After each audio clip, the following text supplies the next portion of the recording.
Hey, bold move makers and closet dwellers. It is time once again for a Life Uncloseted Riff and Rant. I'm your host, Rick Clemens, and you've heard me talk so much about being bold and making bold moves and taking those steps to move yourself forward.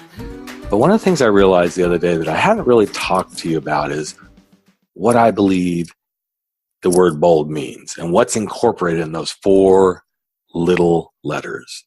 So I thought, it's spring, there's bold colors starting to come out all around the hillsides, at least where I live. Some of the snowstorms are passing as the nor'easters are hopefully moving out of the U.S. And it's that time of year where lots of bold colors start to wake up and things start to happen. And I thought, Easter weekend might be a really good time and Passover weekend to talk about what does bold mean. And for me, bold means, well, we're going to start with being brave. Being brave enough to stand up and take a stand and do that thing you're meant to do, no matter what that looks like.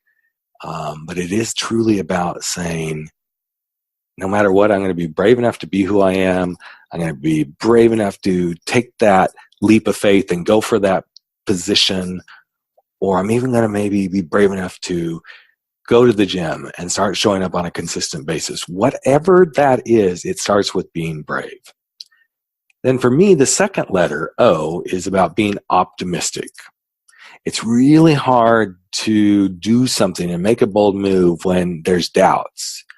I'd rather be fueled by optimism than doubt. And so when I think about bold moves I want to make, I just got some reviews from a speech I did not too long ago, and overall it was really good, but I got some really great feedback as well.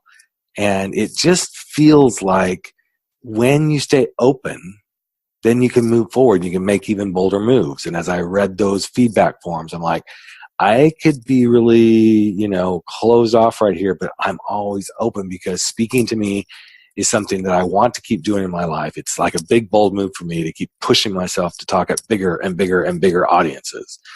So being optimistic and open, either word, but I love the optimistic word for the second letter in the word bold. The third word is let go.